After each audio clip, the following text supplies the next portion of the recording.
বন্ধুরা, মঞ্জু কিচেনে স্বাগতম।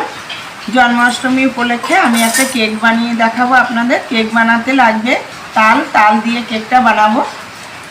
1 কাপ তাল নিয়ে নিয়েছি, 1 কাপ সুজি নিয়ে নিয়েছি, 1 কাপ চিনি নিয়েছি, পরিমাণ মতো নারকেল নিয়ে দিয়েছি, একটা ইনো, কাজু বাদাম, কিশমিশ, গুঁড়ো দুধ দিয়ে আমি এই কেকটা বানাবো। আপনারা আমার সঙ্গে থাকুন, দেখতে থাকুন। বাটি নিয়ে নিয়েছি বন্ধুরা, বাটির মধ্যে 1 কাপ সুজি দিয়ে দিয়েছি, পরিমাণ মতো দুধ, 1 কাপ মতো গুঁড়ো দুধ নিয়েছি, গুঁড়ো দুধটা ঢেলে দিলাম।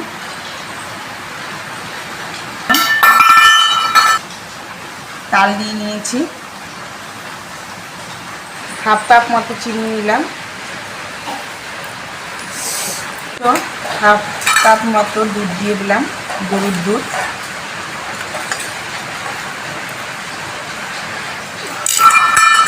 দিয়ে দেবো ইনো,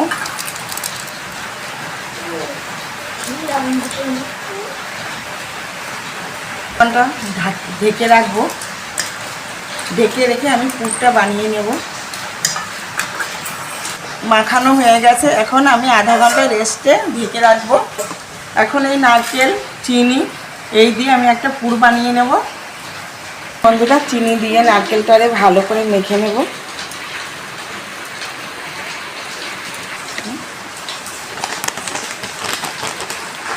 সামান্য একটু গুঁড়ো দুধ দিয়ে দিয়েছি, ভালো করে মেখে নিয়েছি। বন্ধুরা, কড়াইটা গরম হয়ে গেছে, এখন আমি কড়াইতে এটা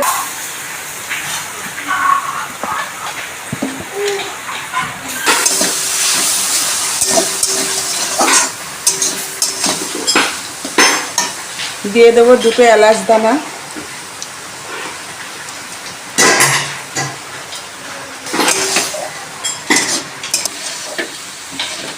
বানানো হয়ে গেছে। এখন আমি এটা নামিয়ে নিয়ে ঠান্ডা করে নেব।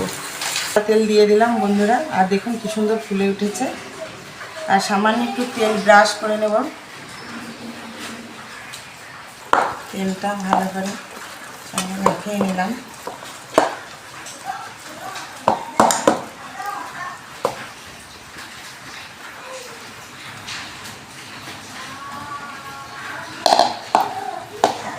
আমি এর উপর দিয়ে দেব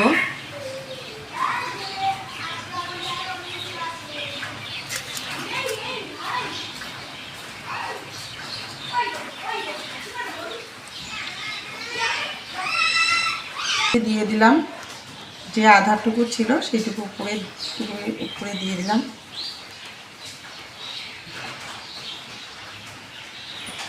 কত সুন্দর করে এটা বানিয়েছি। এটা এখন আমি কড়াইতে বসাই দেবো, সামান্য জল দিয়ে ঢেকে দেবো। 10 মিনিট বাদে আমি খুলে দেখব কতটা কেকটা হয়েছে। জল দিয়ে বসিয়ে দিয়েছি। এবার কড়াইতে আমি এইভাবে ঢাকা দিয়ে রাখবো আর গ্যাসটা অন করে দেবো। ঠিক আছে, এখন আমি এটা উঠিয়ে নিলাম, ঢাকনাটা খুলে নিলাম। এবার এই ঢাকনা এটা নামাবো।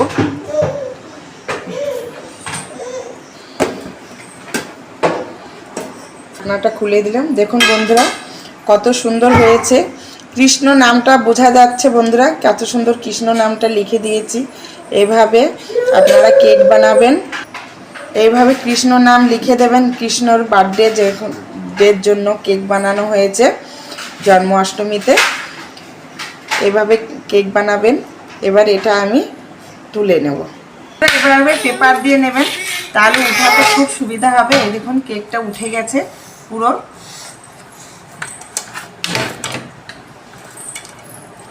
কেকটা তুলে নিলাম। দেখা যাচ্ছে কত সুন্দর হয়েছে কেকটা। এইভাবে বানাবেন জন্মাষ্টমীর কেক, ভগবানকে সম্প্রদান করবেন। আর আমার সঙ্গে থাকবেন এইভাবে নতুন নতুন ভিডিও পাওয়ার জন্য। ধন্যবাদ বন্ধুরা।